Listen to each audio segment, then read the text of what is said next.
Ever since staying in an Airbnb this spring with a smart door lock, I've been looking into getting one. Thankfully, Veise reached out and sent me their model number VE017L to make an install video on. In this video, I'll go over the quick and easy installation, some problems I ran into specific to my door and hardware, the programming of the smart lock, along with some tips and tricks that may help you during your installation.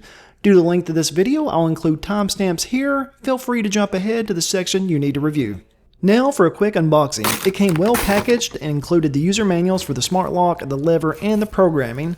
The lever in a nice matte black finish, the lever strike plate, hardware, and the latch. The smart lock exterior assembly, the interior assembly, along with the latch, strike plate, and hardware. I wanted to start with the lever install, but before we can do that, we have to remove the old doorknob. The knob has lived a nice long life. Removing is simple. Start by removing the two screws holding the knob in place from the inside, then the outside knob just slides right off. A tip here is you may want to have the door slightly open before removing the knob. The latch and knob mechanism are coated in grease, so the less you have to touch it, the better. Now with the knobs off, we'll remove the latch by removing these two screws.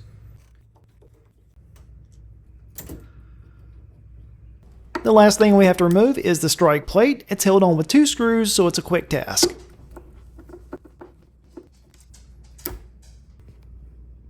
With everything removed, we're now ready to start the lever installation. The lever installation includes these items. The only tool required is a screwdriver, and you want to stay away from electric screwdrivers. Using one can easily screw up the provided screws, and you don't have any extras. This is how all the pieces fit together, and there are some instructions on how to adjust your latch if needed. My opening and door size didn't require adjustments. One of the most time-consuming parts of door hardware installation is if the shapes of your new strike plates and latches do not match up to your old ones, and of course mine did not. I'll take you along the process of getting everything to fit perfectly. Just take your time and you will get it done. Here I've made a mark to show what material needs to be removed, and I'll use a chisel and a razor blade for the removal. It's always nice when the screw holes in the hardware line up perfectly with the existing screw holes in the door jamb.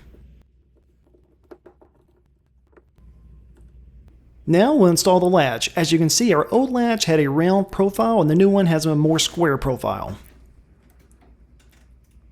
I'll use the same process here. Mark around my new hardware with a pencil, then use a chisel and razor blade to remove the material.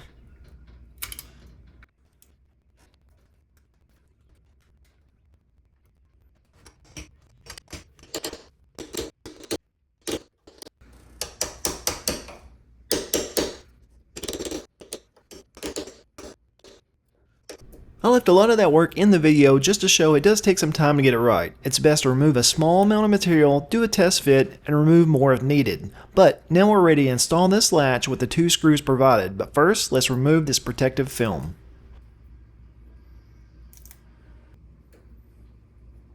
The latch came adjusted to fit a 2 3/8 opening, which is exactly what I have. If your opening is spaced further out, there are instructions on how to adjust the latch.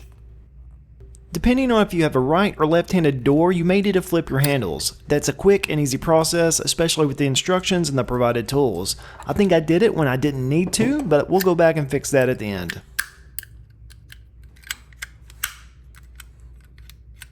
When installing the handle, there will be one side with screw holes. That side needs to go on the inside. You don't want someone from the outside having access to these screw holes, otherwise they could just remove it.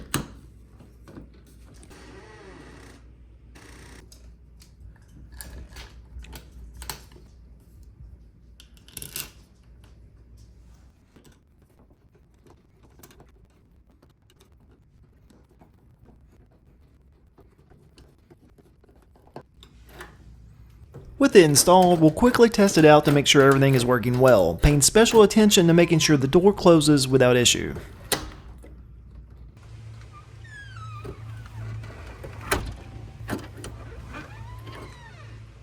Here, I'm just making sure the storm door handle does not hit the new handle when closed. Now we'll remove the old deadbolt. Simply remove the two screws in the deadbolt and it should pop off from both sides.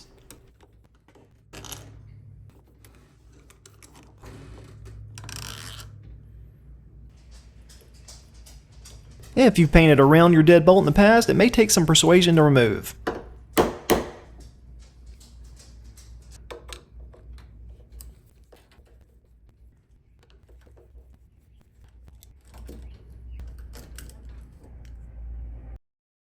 Now to the fun part, installing the new smart lock. The latch has markings on it showing which side is up. Slide it in and make any adjustments to the cutout profile if needed. Luckily, it matched up perfectly with my old latch's cutout.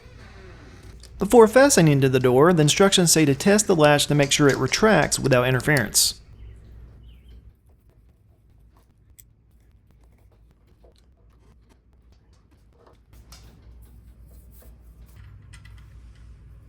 And next we'll do the outside assembly. It has a wire that we have to feed underneath the latch.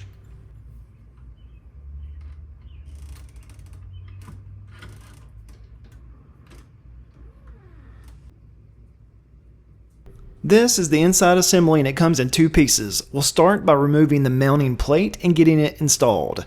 As we're installing the mounting plate, we'll want to make sure both the inside and the outside assemblies are straight. Once these screws are tightened down, we won't be able to adjust a crooked assembly on either side. But if that is needed, all you have to do is loosen these screws a bit and make your adjustments.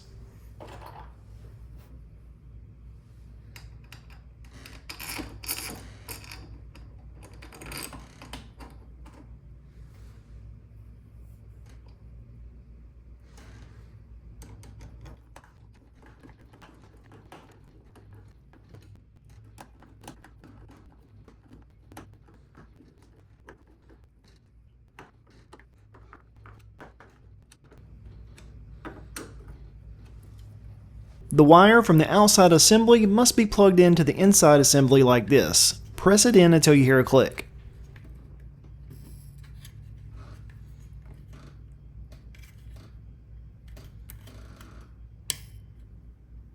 Once plugged in, tuck the wires out of the way and seat the assembly to the mounting plate. Once seated, you can install the provided screws.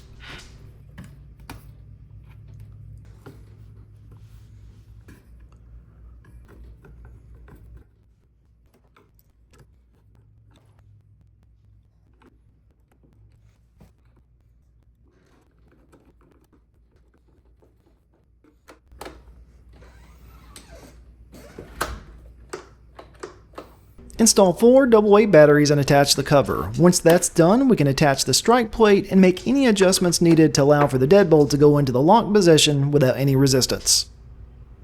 The screws provided are much longer than my originals, so that's a good thing, but unfortunately the strike plate is much larger and the screw hole locations are different, so we're going to have a little work to do to get this installed. But before we do that, we need to address the fact that the deadbolt is not going into the lock position without rubbing the hole, even without the strike plate installed, so we've got some work to do there also.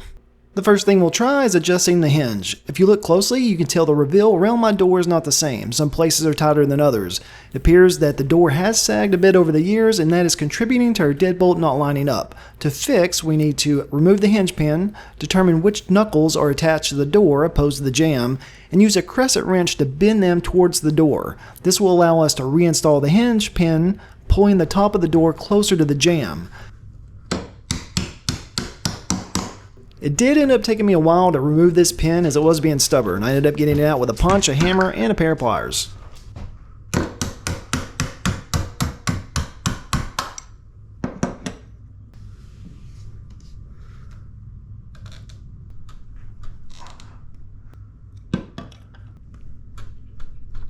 Here you can see how far I've bent the door side knuckles over. I'll realign the knuckles by lifting up on the door with my foot, then reinserting the pin.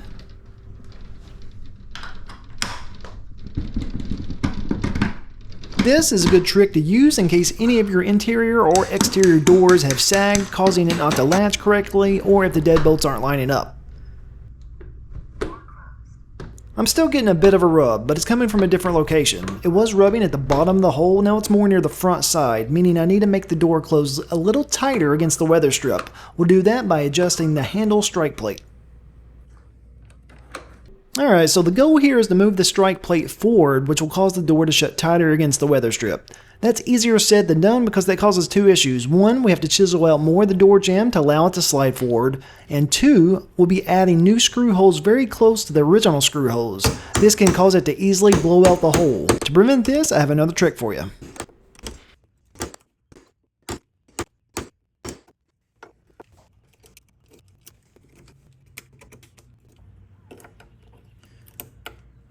Alright, the easy part is out of the way. Now for the more difficult part. We're going to use wood glue and toothpicks in our old screw holes. This will prevent a blowout when we go to set our new screw location. To do this, just add some glue to a toothpick or two and fill the hole. Let it dry for a while and then come back and pre-drill for your new screw location.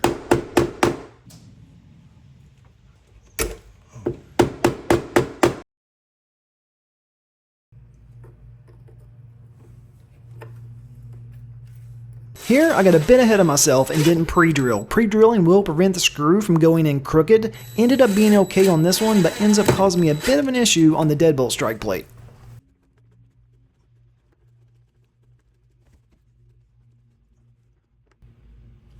Alright, now let's test it out. Oh yeah, that is much better. It goes in without any resistance. But to give me just a little bit more clearance, I'm going to use a carbide burr bit to take some material away from the bottom of the hole. These things come in handy as you can also remove material from the strike plate in case you're trying to make minor adjustments without removing the hardware. I'll leave a link to this set in the description.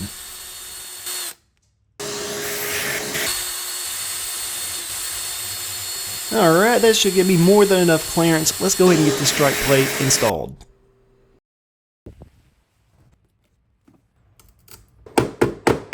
And you guessed it, we'll have to pull out all the tricks for this strike plate as well. Wood glue, toothpicks, and chiseling out the new profile.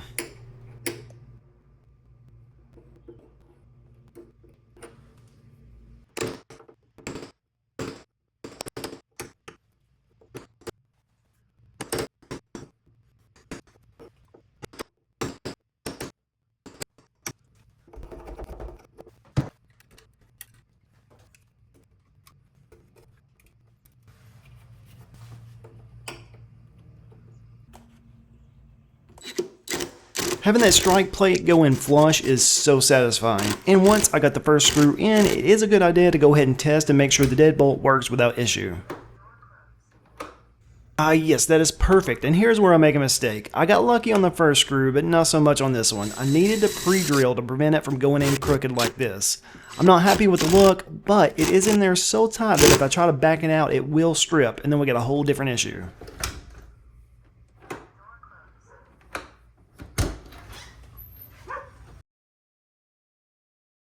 This smart lock has 3 different unlocking functions that I'll be using: the code, a fingerprint, and the app. You can also program a card, which could be handy.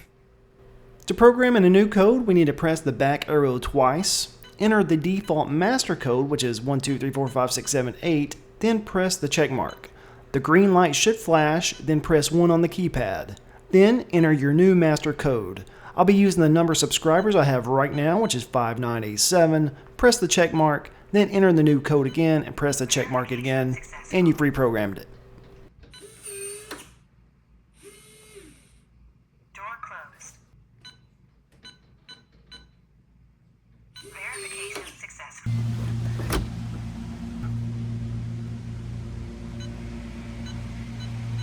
Verification successful.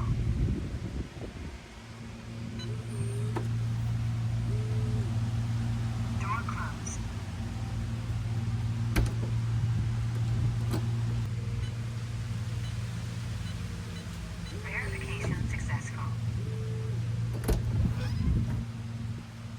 Next, we'll program in my fingerprint. To start, hit the back arrow twice, enter your master code, then the check mark, then press 4 on the keypad. You'll then scan your fingerprint 8 times. After each scan, you'll hear a short beep. Once the green light flashes, you're finished.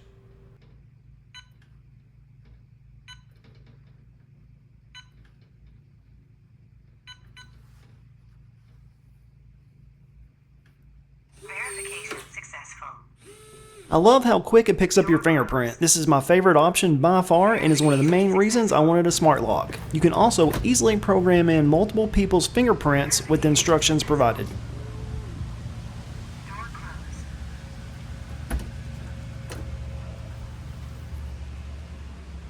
Verification successful. And finally, we'll program the smart lock to the app. Start by scanning the QR code in the instructions, which will take you to their page with a link to download the iOS or Android version. I clicked iOS and it took me to Apple's App Store. Once downloaded, you'll need to sign up. After sign up, you'll click the Add Device button within the app and it'll link up via Bluetooth. And it's that easy. One thing to note is this works by Bluetooth and not Wi-Fi, so you'll have to be in Bluetooth range to use the app, of course.